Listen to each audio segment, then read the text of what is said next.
on the screen, I don't think it's an invasion of any privacy. As long as you don't talk, you'll never show up because this thing is sensitive to who's speaking. That's who gets displayed, which is why I'm asking you to mute so that we can record.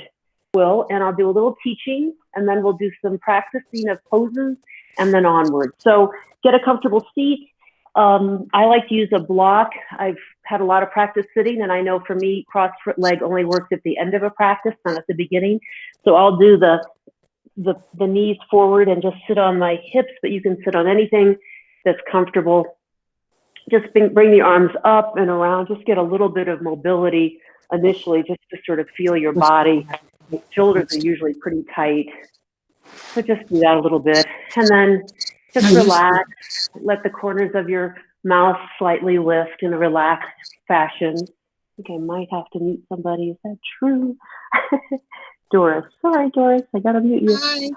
Hi. Okay, now we're all muted. Okay, so here's the teaching I want to do for today. Here's the concept, the idea. First, I want to review this is the third class, so I'm going to review briefly where we've been. Maybe this will be cumulative for you, who knows. The first class, we talked about the ancient text of the Gita and how the Gita says many things, but one of them, the great wise person, this energy of wisdom, talks to the person who needs help, you and me, Arjuna. Krishna says to Arjuna, Arjuna, you and me. The whole world is a slave to its activity. To be truly free, Arjuna, perform each action as worship. The whole world is a slave to its activity, Arjuna. To be truly free, perform every action as worship. So it's not worship like in a religious sense. It means to perform everything with consciousness in the moment. So the first day I was talking about how even washing the hands could be not just a slave to activity. I gotta wash my hands because, fear. No, it could be that washing the hands itself could be activity of consciousness. So that was day one. Day two, I talked about the very overview of what yoga is. This is from the sutras, Yoga Chitta Vritti Nirodha, Sanskrit. And that means yoga is, this is definitional, yoga is the process of, meaning the process over and over and over again, you're never done, of smoothing the fluctuations of the mind. It's not that they're smooth, it's not that you stop thinking, it's that yoga is the process of letting the mind have fewer fluctuations. And for today, I thought I would go back to the Bhagavad Gita because one of the main concepts for me of the Gita is so relevant today in these, quarantine times or whatever these times of pandemic, when we're getting together virtually. One of the main ideas of the Gita is three things. Figure out what you're supposed to do. Figure out your dharma, whatever that is. Figure it out. What are you supposed to do? Do it with all your heart. Like, give it, do it. Don't leave a stone unturned. Do it with everything you got. And then release attachment to what happens next. That's huge in this philosophy that I love so much. You figure out what to do, you do it as much as you can, and then forget the rest. We have no control over what happens after that. We have control over figuring out what to do and doing it, but after that, not so much. So in these times, I really feel that's what it is. So we don't really know what's going to happen next. Nobody really does. You never really do, but particularly now. So I'm offering that as our practice today. I know a lot of people are here that have different abilities, different experience with yoga, different body, your body changes, everything changes. Live with what you're doing now, whatever it is, however it feels, do your best. And that's all, do your best. And then whatever happens next is what's supposed to. So that's the philosophy of yoga that I want to offer for today. Take a moment, if you would, close your eyes if you don't mind, and just inhale up the center core of the body and exhale down. Imagine, so use that imagination muscle for good, not for worrying, but good. Imagine that you can see the breath move up to the center core like a thread pulling up from the pelvic floor, through the center core, through the heart, through the throat, into the head, tossing around there and exhaling back down that same path. So you're using your imagination to breathe as if through the entire body, you're sensing your prana, your breath and energy, life force, So just as you do that, see if you can notice any tension in your shoulders, in your jaw, in your body. Just look, not to change it, just see if you can be aware of your experience. That's a 99.9% of yoga, is trying to be aware of your experience. So take a moment, inhaling and exhaling. Inhaling, exhaling. And think for a moment if you'd like to set your own intention for this practice today. Anything you want, take a moment and consider.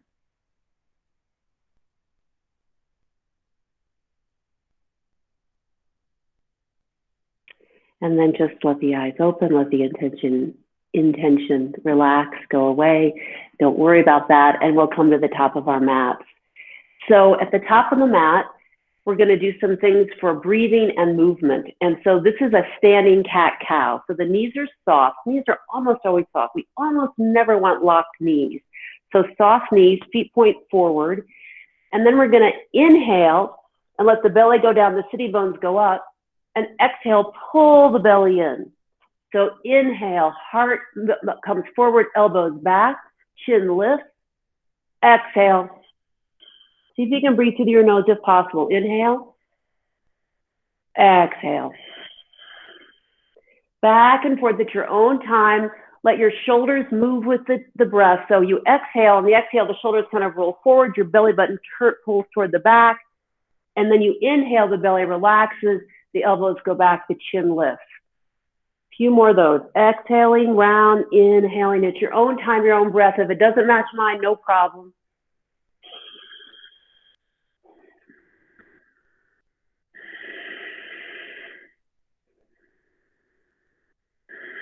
And then just stand up for a moment.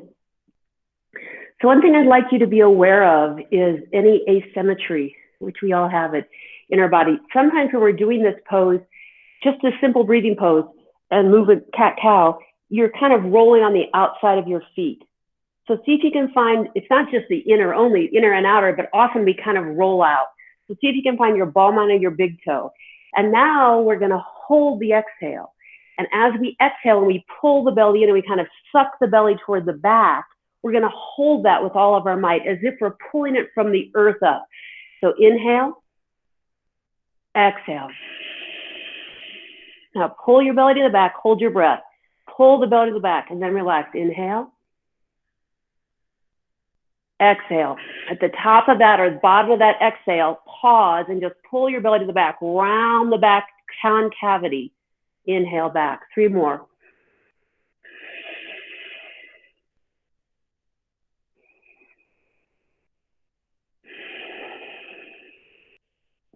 Last one. See if you can really notice that exhale is pulling the belly back is done from the floor, the feet, the pelvic floor, the belly button.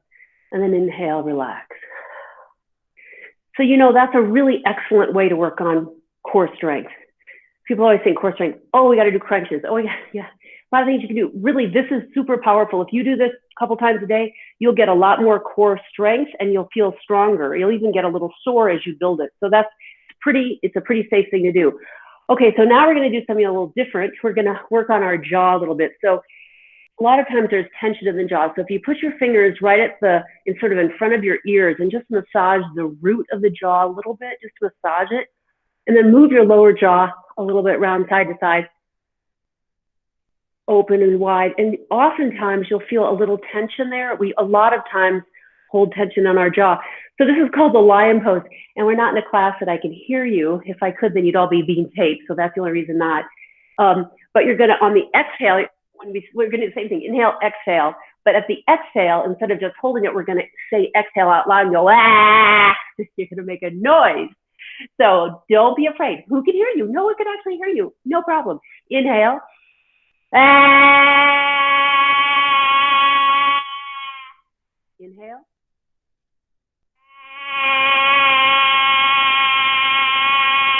Inhale.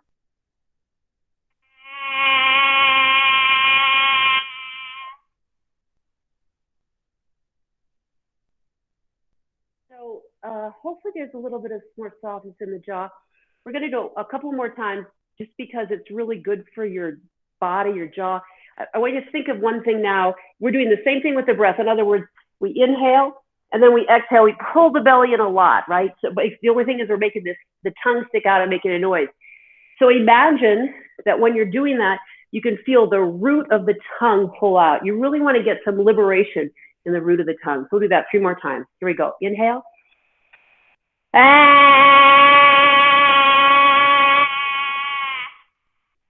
Inhale. Last one.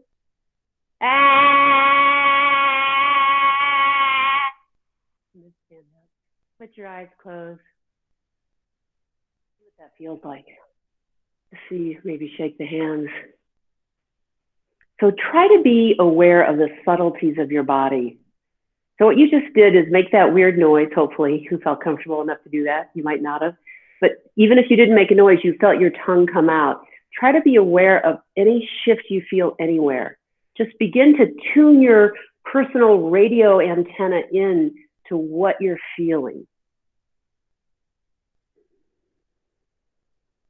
Great. So now we'll begin some flow. So the feet can be hip width apart or so. They can be together if you prefer. Either way, inhale, soften the knees, lift the arms up. Exhale, take one wrist and just pull to one side. Inhale, lift up a little bit. Exhale a little further. Then bend the upper elbow. Take it behind you a bit, which keeps the shoulder blade on the back. Inhale, exhale a little lower. Inhale, use your legs to come up. Exhale to the other side. So first you just want to feel on the exhale that little pulse down. Then when you get to your edge, take that elbow back. Feel the shoulder blade on the back. Inhale and exhale a little lower. Inhale, come up. Exhale, release the arms. Great, and just feel that for a moment. Now I want to repeat what we talked about last week, which is thinking of ourselves in this sacred sphere, this feeling that we're in something, that just because we can't see it doesn't mean it's not there. So let's inhale, take the arms up, like we're swimming in something, we're holding something, we're gathering water. And exhale, when we come down, we actually feel the volume under our arms.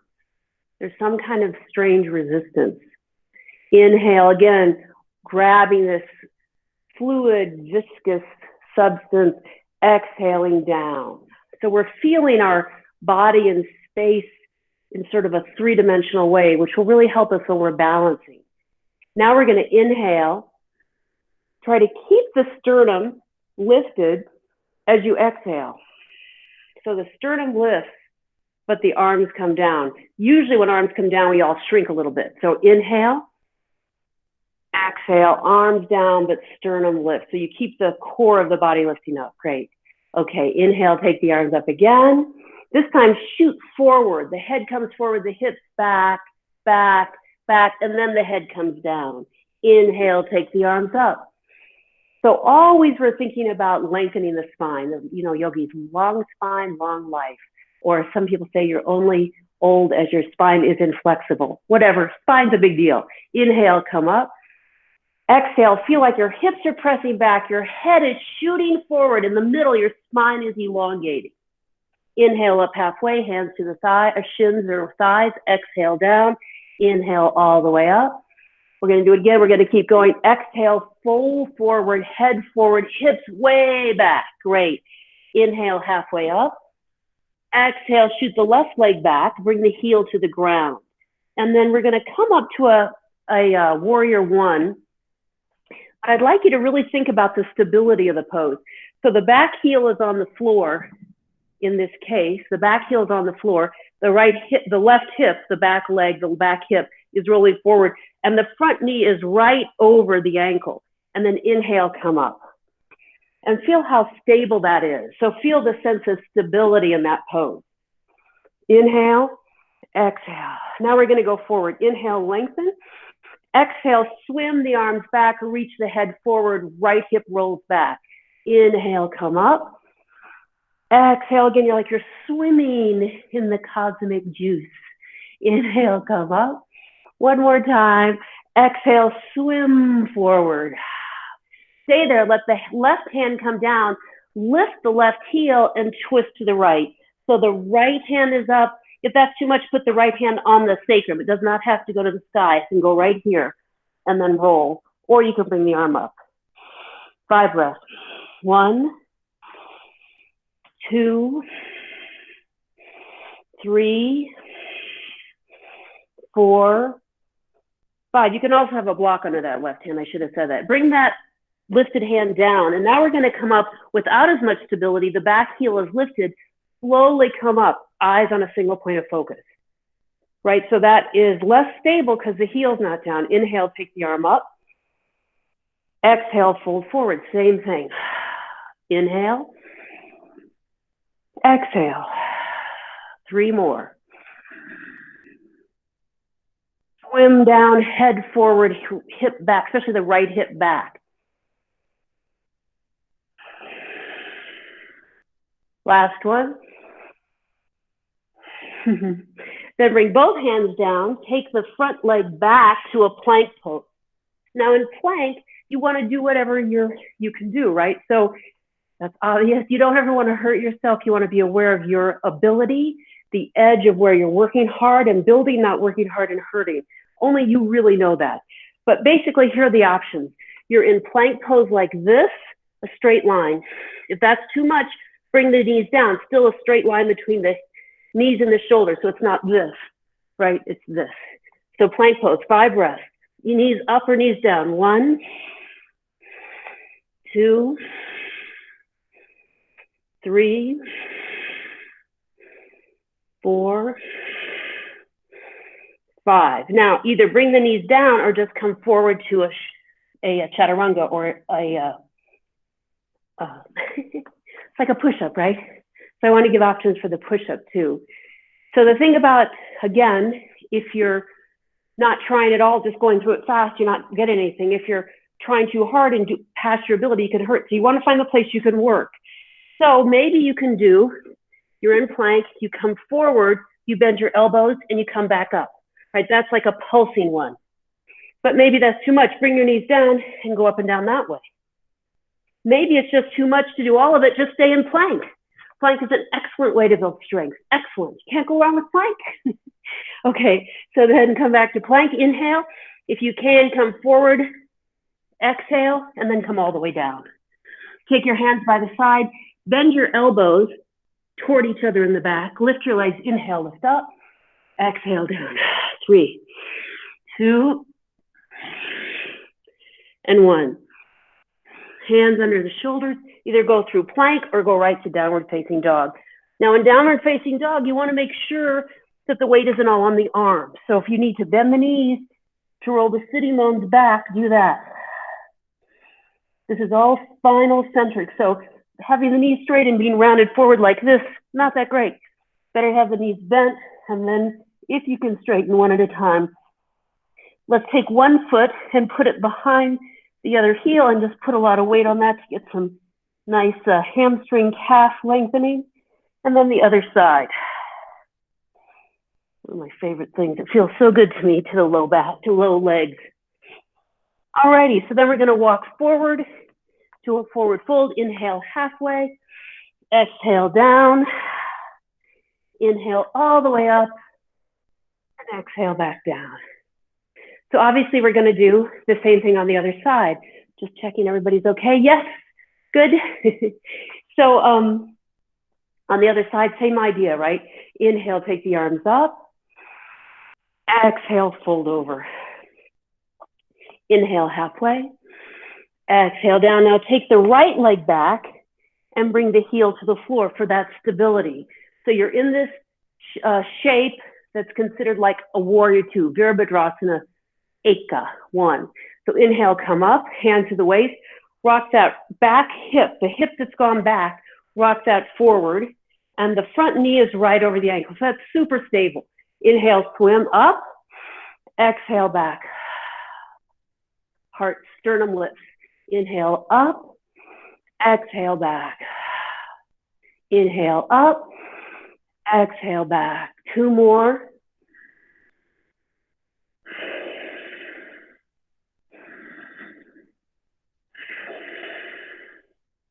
And then come all the way up. Inhale. Great. Inhale. And now we're going to exhale, come down, bring that right hand to the ground, lift the right heel, and we're going to turn to the left. So you can start with your left hand on your sacrum or your back. Inhale. Lengthen. Exhale. Twist toward the front knee. The right arm can come up. 5 breaths.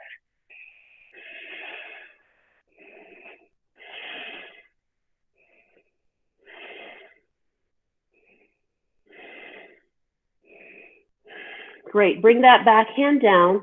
Now we're going to come up with less stability, right? If possible. You can always keep the back knee down. The back heel down. And then we're going to slowly come up, roll up, right? And that now the back heel is lifted. The front knee is right over the ankle. And we're going to go forward again. Inhale, lift up. Exhale. 5 of those. Lift. So try to find a lot of stability in the legs. The legs are such our friend, and you know, keeping them strong and flexible is such an important part of our wellness, I think. And then come down. Great. Now we're going to slowly bring the hands down to the ground, take that front foot back to a plank, hold plank again. And again, you can just stay in plank. We'll stay in plank for 5 breaths no matter what, whether the knee's on the ground or not. Inhale, exhale, 1.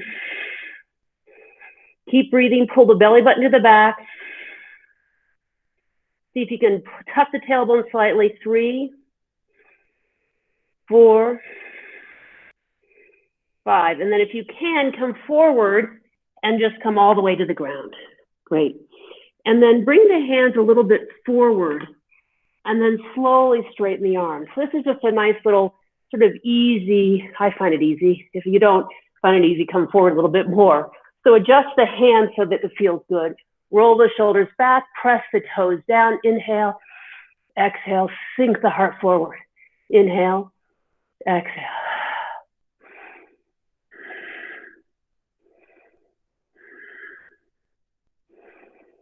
Good. Now slowly take the elbows back. So now this is called Sphinx pose.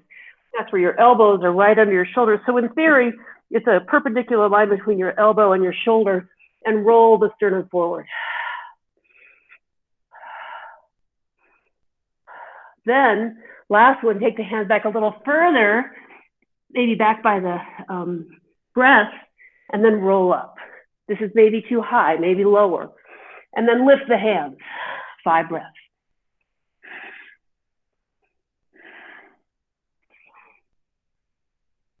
Great, then place the hands on the floor, come up to plank if possible, and then down dog. Now, down dog might feel less than relaxing. See, at this point for me, down dog feels almost relaxing. So if it doesn't feel relaxing, bring your knees to the floor and sit back and go to child's pose. Now, child's pose doesn't feel relaxing because your knees aren't so good. Not that they're not good, but maybe they don't work as well as you'd like them to, or they hurt a little bit. Then probably child's pose doesn't feel so great. So then it's fine to just, you could stay in down dog, or you could come down to your knees and just stay here, right? Like a cat-cow, this shape, right? That's fine too. All right, so if possible, we'll meet in down dog.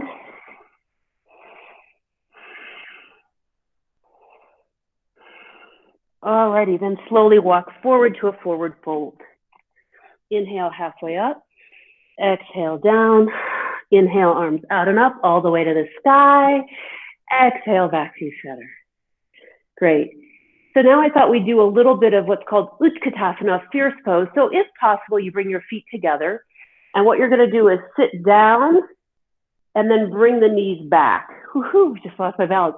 So you sit down, bring the knees back, and then lift the sternum like this. So you're trying to bring the hips down as far as you can, bring the knees back, and then lift the sternum. It all actually seems impossible when you think about it. No, I'm just kidding. It's all of these things are sort of oppositional. So the knees go back, the hips go down, the heart, hands go to the heart. 5 breaths. If you can, sit down a little lower. Bring the hips back. Inhale, exhale. A little lower maybe. Hips, knees back. Maybe a little lower. Lift the sternum.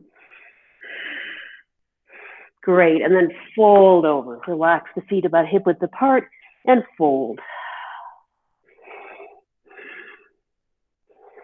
And then roll up.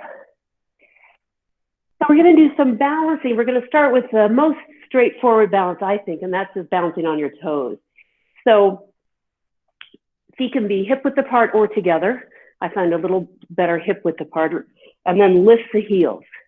Lift the heels. Inhale, take the arms up. And then keep the heels lifted, right? We're trying to keep the heels lifted high and then sit down like we did. Inhale up, exhale.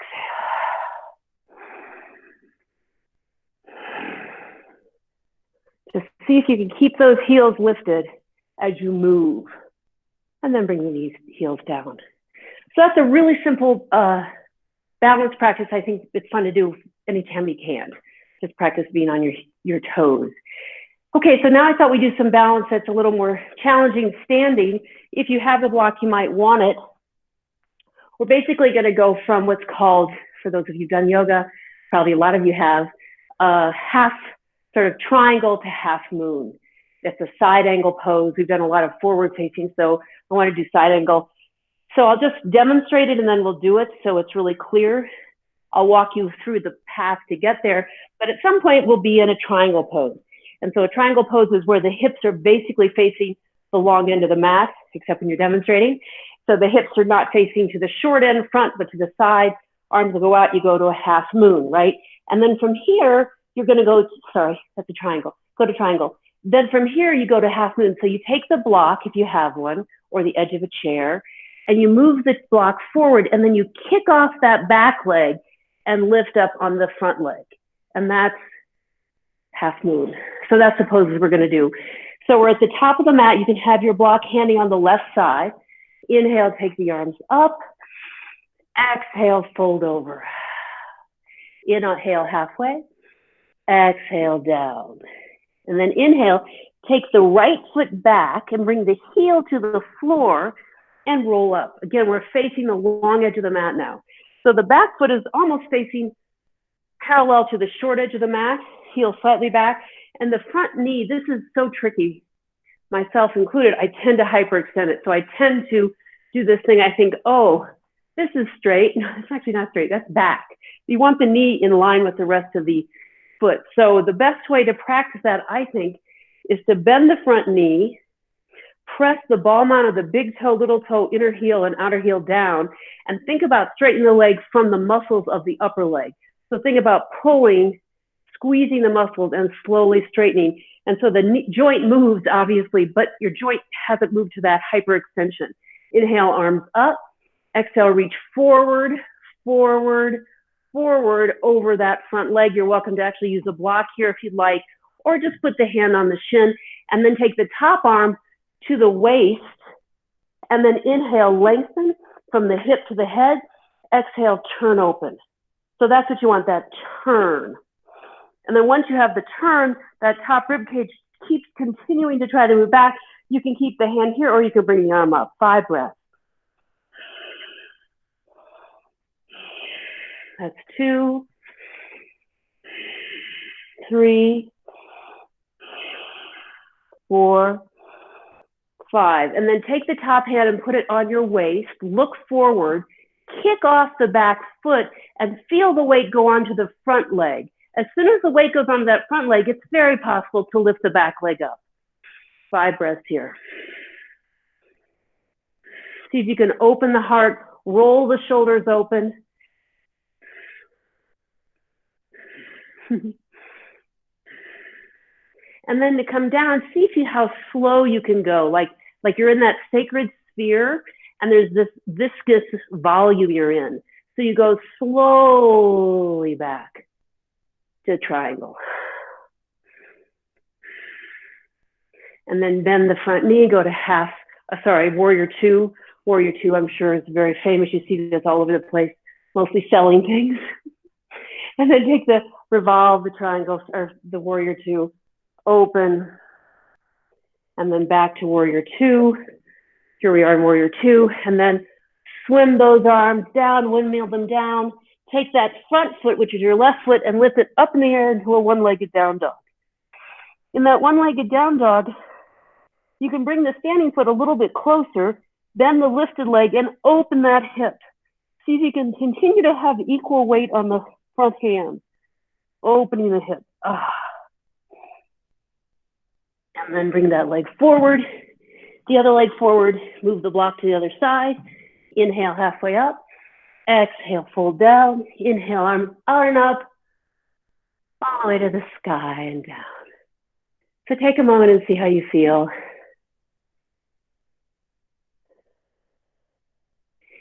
So one thing, we just did a lot of movement on one side of your body. So that's one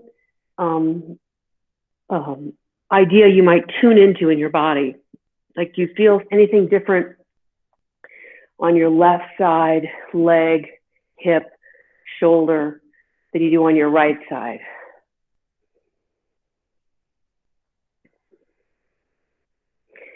And then just try to be aware of that. And over time, we can get, I think, even better at being more subtle at how we describe it to ourselves. What is that feeling? What does it mean? Or not what does it mean, but can I describe the texture of the feeling, the experience of the body? Okay, we'll do the other side. Inhale, take the arms up. Exhale, swim forward, head forward, hips back, fold. Inhale up halfway. Exhale, this time take the left foot back. The block's on the right side. The leg comes down, and we roll up to a triangle shape on the other side. Again, we're largely facing the long edge of the mat.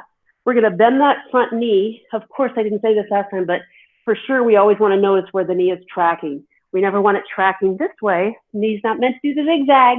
We're trying to make the knee go straight over the middle of the foot. So we're going to bend that knee, put the hands on the waist. The back hip moves back to the extent possible. Of course, that's constrained by the front leg, but as possible, you move the back hip back, bend the front knee, feel the ball mount of the big toe, little toe, inner heel, outer heel, the whole foot.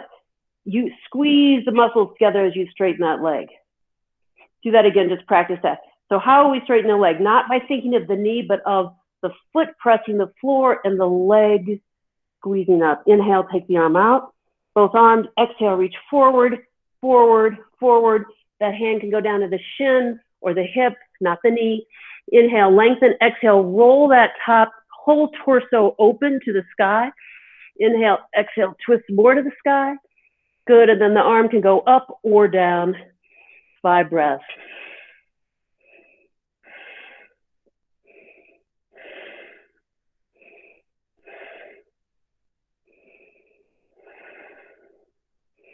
Then you can look down, take the hand back to the waist, push forward, push off the back leg, let the weight go to that standing foot, that standing front foot. As soon as the hip gets over that standing leg, that's when you have balance, because that's the weight, right? It's not the toes, it's the hips. So as soon as the hips go over that front leg, your hand can come down, and again, you can open the top arm or keep it at the waist. 5 breaths here. Use that extended lifted leg and engage it strongly. So flex the toes, flex the feet, flex the toes, lift the leg a little higher. Find your breath. What does it feel like?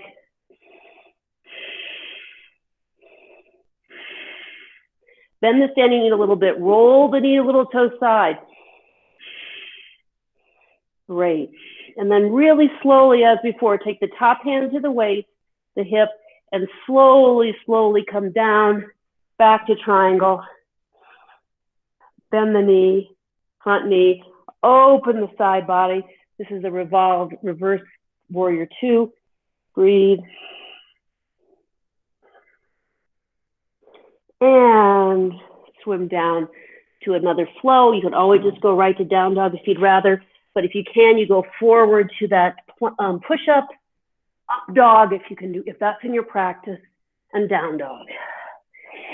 And then just see if you can, whatever pose is restorative, bend one knee and then the other, let the heart melt down. Find the pads of the fingers, not the wrists.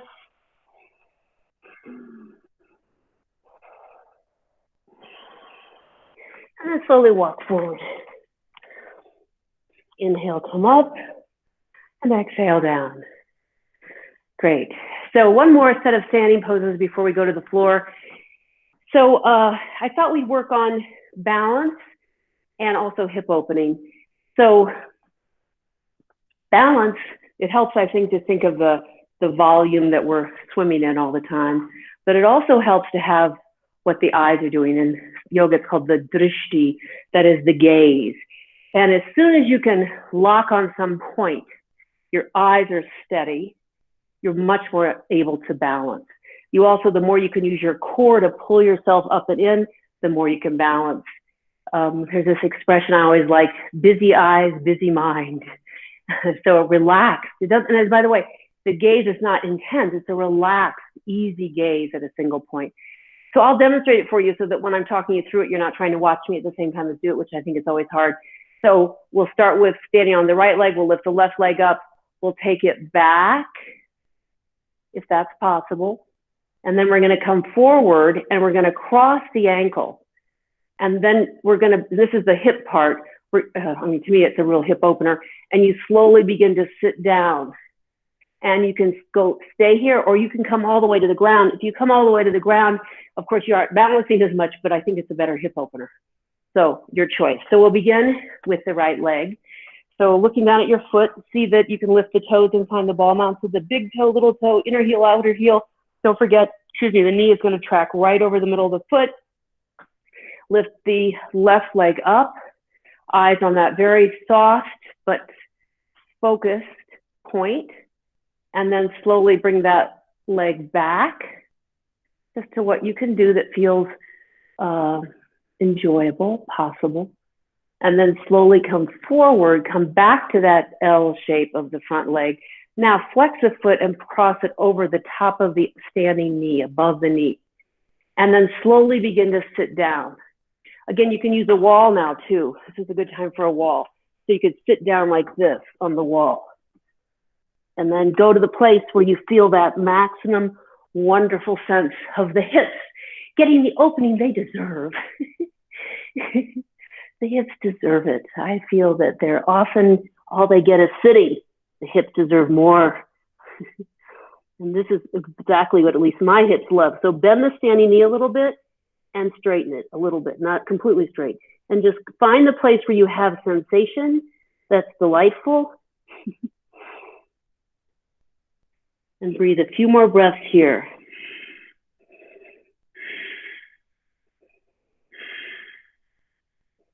And then if you can, slowly come back up, lift the leg again, move it back one more time, and then bring it down. Whew. Close the eyes for a minute and just notice that super different feeling, at least to me, of the one leg versus the other. To me, it's remarkable. One of the huge parts of the magic special sauce of yoga, in my opinion, is that on the body level, which is, we're working with all levels now, but we're focusing on the body, it's very holistic. So when you work to some, let's say a trainer, I want to work on that muscle, really this is the whole connected organism. And so if you can really tune into that, what is it? You'll begin to know yourself better. Okay, so standing on the left leg, eyes on that steady point, any point at all, but soft and focused. Lift the other leg up. Now it's the right leg, or whichever one you didn't do. And then slowly take it back, very slowly, just feeling it in space, again, like you're in something. As you are, we are. And then inhale, bring the leg up. And now cross it over the other one and slowly make your way down. Again, you're welcome to use a wall or to come all the way to the floor, in which case you might get a little more hip opening. And some deep, long breaths here.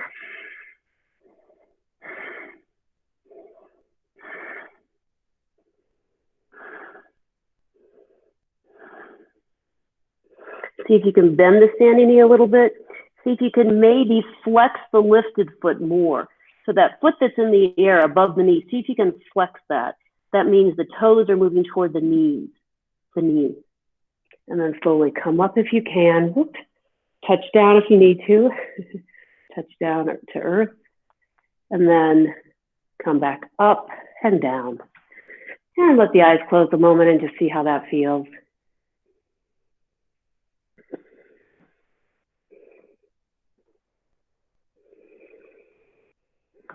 Great. So we want to come down to the floor now for some inversions and grounding poses. I think it's really important that every practice have some amount of inversion and some amount of seated poses. So what inversions do you like to do? So maybe you already know and love shoulder stand. Please feel free to do that. Maybe the best thing for you to put your legs up the wall. And now that I'm using this part of the room, I have different places I could do it. I could do it against the wall here, and I could just come from the side and take hips right next to the wall, and then take the legs up like this. This can feel fantastic. Or if you're practiced, if you do have a practice of shoulder stand, I definitely recommend it, because shoulder stand is such a terrific pose. It's has so many benefits. It gets us upside down. It gets a lot of prana energy to the throat, which is the thyroid and parathyroid. Anyway, I'm a big fan of shoulder stand, but you have to be careful not to hurt yourself. So I'm going to actually change the direction of my mat. Hopefully this will be easier to see.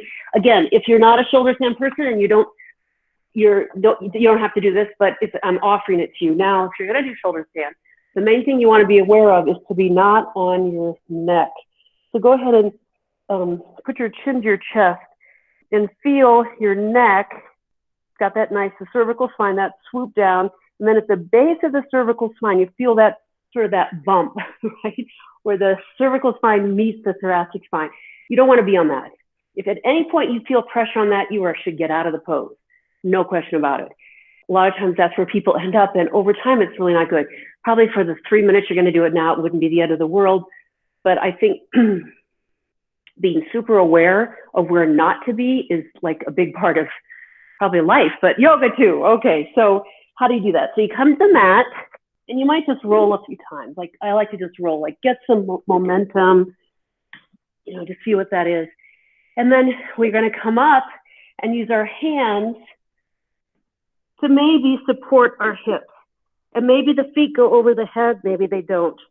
But we're going to put the hands at the back of the waist and begin to lift up. Now I can feel I'm on my shoulders and the back of my head. I am not on that spot. So then as you're able to, you work your hands up your low back and squeeze your buttocks and breathe. This is Sarvangasana. You can also put your legs up the wall as I demonstrated over there. Usually being here 20 breaths is a good idea. We've done about 3.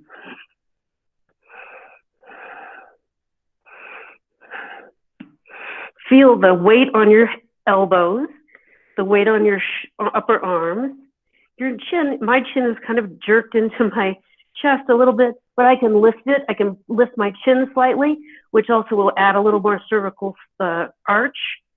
But I can definitely feel the weight is on my hands, the back of my waist, and my elbows, not on my shoulders. You can spread your toes, bring your feet together. Flex your feet and point your feet.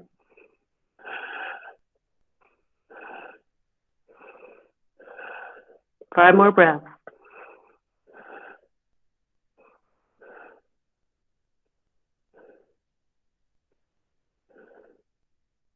And then you can think about bending the knees, slowly bringing the knees toward the face, and then slowly come down.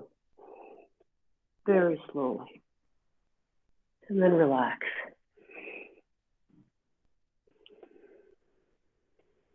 And just take a moment, see how you feel. You might rock the knees side to side with the knees bent. So a nice counter pose to shoulder stand is a pose called fish pose. And fish pose is, there are a lot of variations, but a variation I like is where you have an easy cross leg. I think you can see this. Easy cross leg. And then I'm going to press my elbows down and move in a direction, so putting the top of my head on the mat. May not come, your head just may hang. Again, if you do this pose, any pose, and it feels bad, don't do it. Just stop and say no. Believe yourself more than me. I mean, obviously. So anyway, one way to do it is put one hand under each cheek and then slowly press the elbows down and then let the head come down to the mat, perhaps, or just hang. So we're pressing the elbows, lifting the sternum. I love to do the chin, jaw open and close here, like a fish. The pose is called fish after all.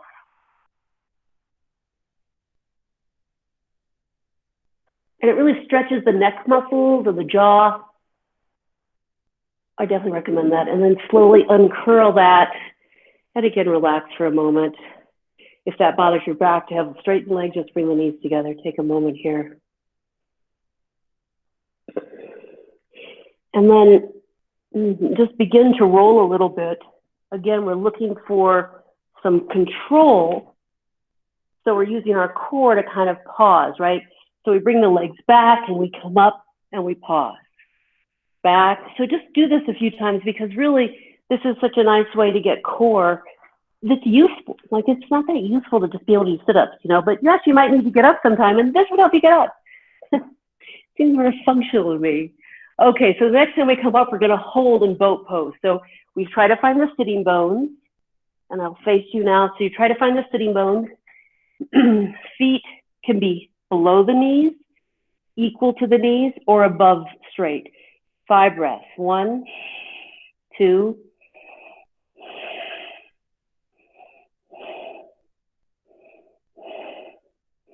great. And then bend the knees. And now we're going to go side to side. So I go to the right and the left leg goes straight. So right, left, or right leg goes straight.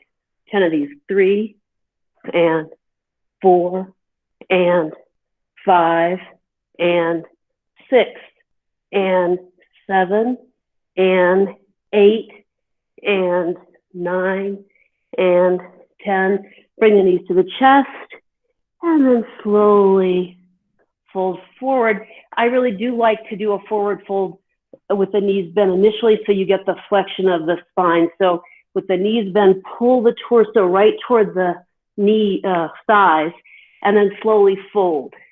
And if you never get straight legs, no problem, just stay there. If you can straighten your legs and grab the feet, do that. Or just put your hands on the side, or of course you can always use a belt. And just breathe here. Paschimottanasana is the name of the pose. And just breathe.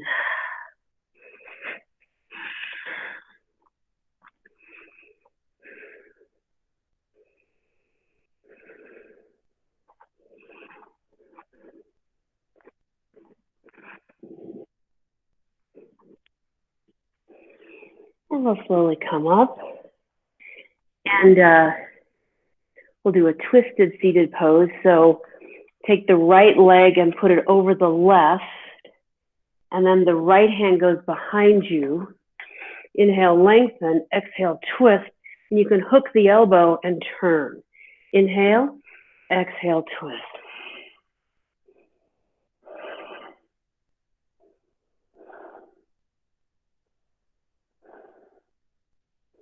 Each exhale pulls us a little further.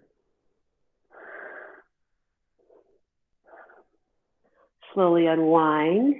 And then take the foot over the knee, just like you did before. It's another little hip opener. Lean back and just bring that foot forward. If that's at your edge, stay there. If you can bring your hips a little closer, your foot back, stay here.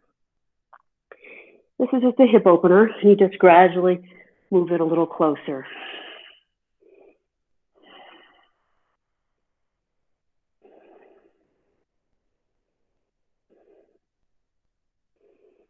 Great. And then release the leg. And then the other leg crosses over. So now it's the left leg crossing over the right extended leg. The left hand goes behind us. Inhale, lift the right arm up. Exhale, twist, hook that elbow, and turn and look behind you. Each exhale, twist you a little deeper. Don't worry about your head. It's more the torso that you're turning. So you want to feel like the belly is the engine of the motion. So inhale, you feel the prana rise in the body. Exhale, you pull the belly in and twist.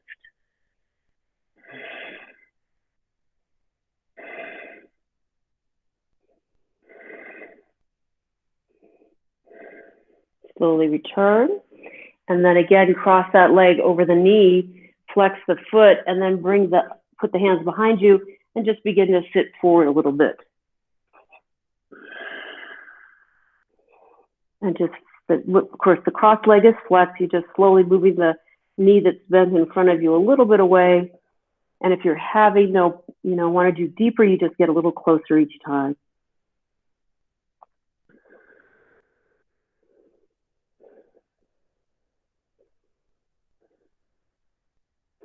Great.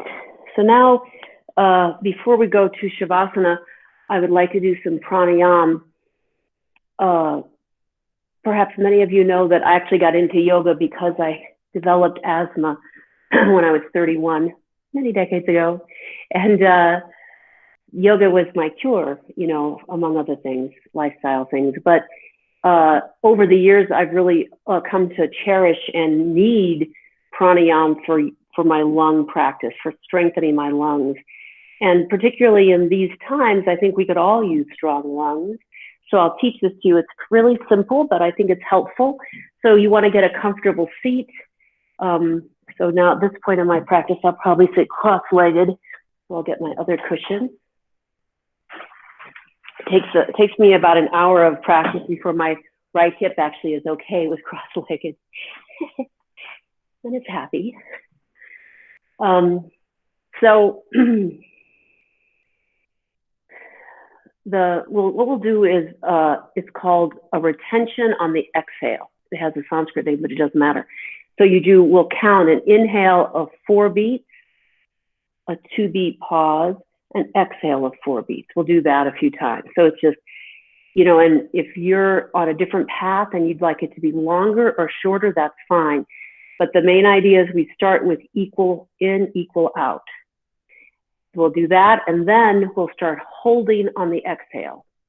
So we'll inhale, pause, exhale. And at the bottom of the exhale, you hold your breath. There's no oxygen in the lungs. You've hopefully expelled it all, and you hold it. And as you hold it, you do what's called a chin lock, and you bring your chin down, and you're just holding it, using your core and your pelvic floor to lift up and hold that breath. And then you release. If when you release, you gasp, you've held too long. Don't do it that long.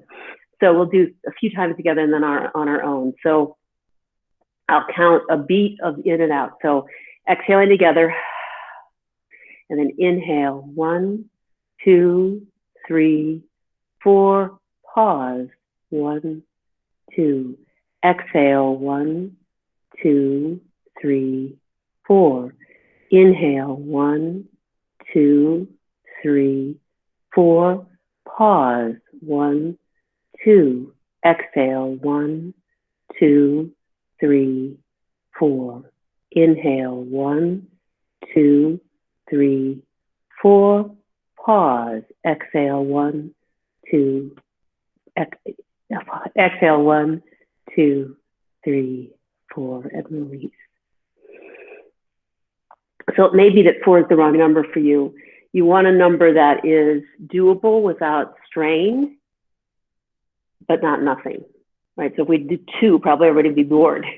So some path that is equal, and then there's that pause. And that pause in the top, a lot of ideas about that, but one is that you just want to make a distinction. You're trying to make a difference between in and out. So you just make a pause. Some people at that moment swallow or put their tongue to the roof of their mouth, your choice. But at the bottom of the next exhale, I'm going to suggest holding it, and I'm going to count to 5, and then I'm going to let you count, because what you'll learn if you do this every day is that the length of time that you can hold on an exhale I guarantee you will increase, right? That's my experience and the people that I've trained in the past. And so even one of my, of course, favorite and most beloved friends and students used this path, and he had a serious respiratory disease, and it really helped him. So I'm not saying it cures anything, but it can really enhance your ability to breathe and have capacity, lung capacity. So I'll start us out, and after I get to that hold, I'm going to let you do it on your own, because you want to make that hold, ultimately some of the practices are holding it for 30 seconds. 60 seconds. You can get that much capacity. But today, just do it for 6 seconds or 6 beats, whatever it is. Okay, so exhale completely. Inhale, 1, 2, 3, 4, pause, 1, 2, exhale, 1, 2, 3, 4, hold, tuck your chin, 1, don't breathe, 2, 3, 4, 5, release the chin, inhale, 1, and continue now at your own pace. And we'll do that for a full minute, just practicing this breath pattern.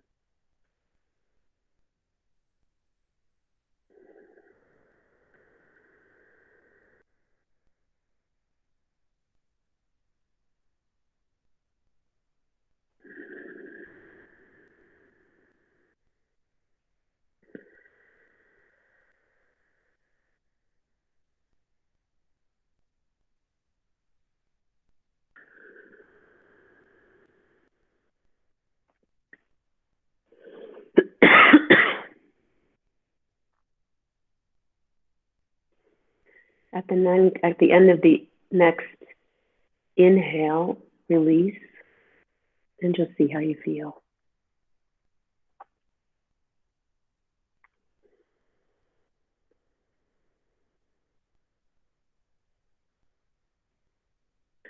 And slowly make your way down to a comfortable lying position for Shavasana. Just allow yourself to release. If you'd like to have your knees bent, that's totally fine.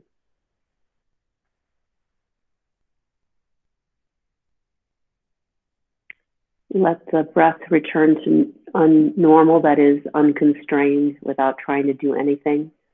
Just breathe without thinking about it. Don't control it. See if you can find more places to release in your body, like as you first lie down, do you feel, as you do a sort of a scan of your body, can you see any tension, like around your shoulders or your buttocks or your ear or your jaw?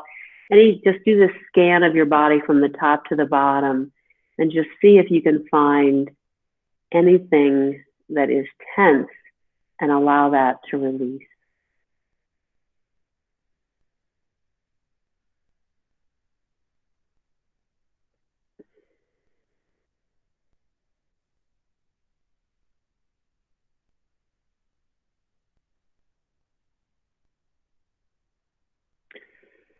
And there's this chant that's all about releasing attachment. So the teaching that we did at the beginning about the Gita, that you figure out what the Dharma is, you do the Dharma, and then you let it go.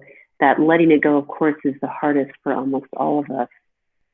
And so this chant has the aspiration that calling on the great forces of the universe, of everything, and asking that we release those attachments to what's going to happen next, to what our expectations are, over which, of course, we have no control, but nonetheless, we feel attached. We release that as easily as a very, very ripe cucumber falls off the vine. That's how easy that attachment releases. So here's the chant. Om Trayambakam Yajamahe Sukantim Pushtivardhanam Uvaharukamiva Bandhanam Mrityor Mukshya Mamritat. Om Trayambakam Yajamahe Sukantim Pushtivardhanam Uvaharukamiva Bandhanam Mrityor Mukshya Mamritat. Om Trayambakam Yajamahe Sukantim Pushtivardhanam Uvaharukamiva Bandhanam Mrityor Mukshya Mamritat. Om.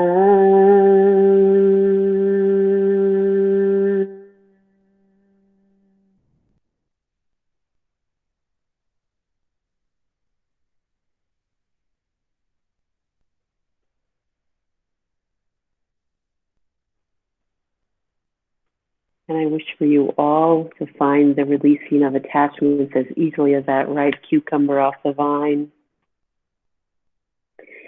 So I thought I'd end with a poem by one of my favorite poets, Hafez. This is the last poem. It's called Find a Better Job. Now that all your worry has proved such unlucrative business, Why not find a better job? I hope you all have a lovely evening. As you're ready, you can come to a comfortable seat, roll to the side, shake your fingers and feet if you'd like. Thank you so much for joining me on this experiment in virtual community. I will record, this is recorded and I'll post it on the website. I do suggest practicing something every day, even if it's just that breathing practice or thinking about your releasing attachment. But the physical body, especially in my experience as we age, really requires movement even more, not less. So I thank you so much for joining me. I hope this was beneficial. I certainly enjoyed it.